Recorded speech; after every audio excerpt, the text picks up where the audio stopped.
Dear children, welcome to the EVS class. Till now, in the chapter Means of Communication, we have learned about ancient, postal and electronic means of communication. Today, we will learn about mass means of communication. बच्चों, सभी means of communications को हम दो part में समझ सकते हैं. पहला है पर्सनल या इंडिविजुअल मीन्स ऑफ कम्युनिकेशन और दूसरा है मास मीन्स ऑफ कम्युनिकेशन. किसी एक या दो पर्सन से टेलीफोन, लेटर्स या ईमेल के थ्रू कम्युनिकेट करने को पर्सनल या इंडिविजुअल मीन्स ऑफ कम्युनिकेशन कहते हैं. बट जब हम बहुत सारे लोगों को एक ही टाइम पर कम्युनिकेट करते हैं उसे मास कम्युनिकेशन कहते हैं. और मास कम्युनिकेशन में कौन कौन से मीन्स होते हैं, लेट्स नो अबाउट इट.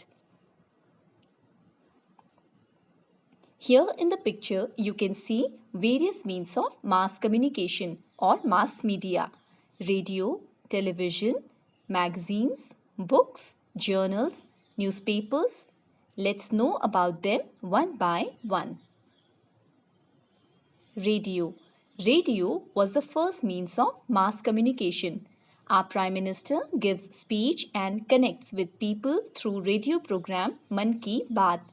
आपने कई सारे रेडियो चैनल्स जैसे कि रेडियो मिर्ची, आकाशवाणी या रेड एफएम ज़रूर सुने होंगे.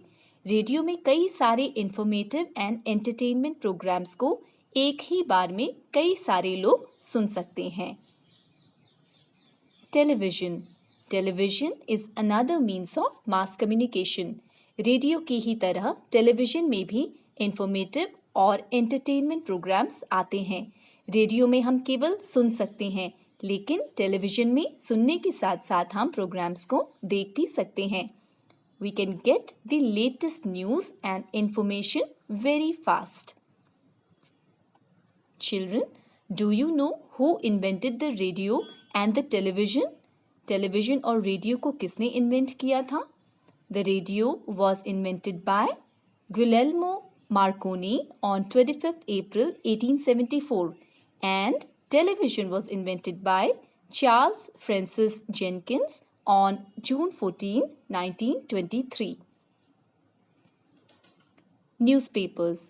Newspapers were the first means of mass communication in printed form. Radio की इन्वेंशन से पहले से ही newspaper as mass means of communication use होते रहे हैं. Newspapers gives us information about recent happenings around us. हमारे आसपास क्या हो रहा है उस सब की जानकारी हमें न्यूज़पेपर्स में मिल जाती है. दे आर प्रिंटेड डेली और वीकली. कुछ पॉपुलर न्यूज़पेपर्स जो इंडिया में पब्लिश होती हैं उनके नाम हैं the times of India, Navbharat times, Amar Ujala etcetera. Books या किताबें, ये हमें इन डेप्थ इंफॉर्मेशन देती हैं. बुक्स भी मास मीन्स ऑफ कम्युनिकेशन में ही आती हैं. किसी भी टॉपिक के बारे में अगर आपको बहुत डिटेल में जानना है तो वो आपको बुक्स से मिल जाती है.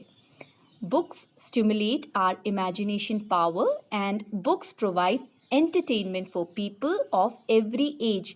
फॉर एग्जाम्पल, आपकी सब्जेक्ट ईवीएस की book, autobiographies and encyclopedias etcetera. Journals.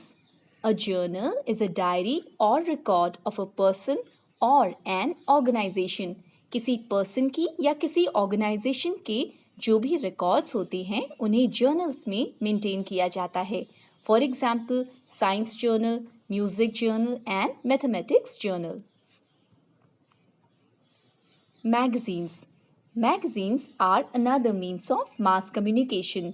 Magazines ऐसी पब्लिकेशंस होती हैं जो वीकली, बाई वीकली या मंथली पब्लिश होती हैं.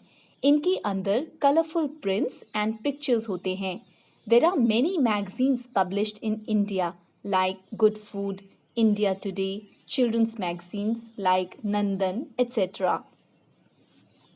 Children, the world has become very small with the use of various means of communication. आजकल के मीन्स ऑफ कम्युनिकेशन यूज़ करने की वजह से हम एनी टाइम किसी से भी कम्युनिकेट कर सकते हैं, चाहे वो वर्ल्ड के किसी भी पार्ट में हो. Do read up this entire chapter from your book at least twice to understand it better. Thank you.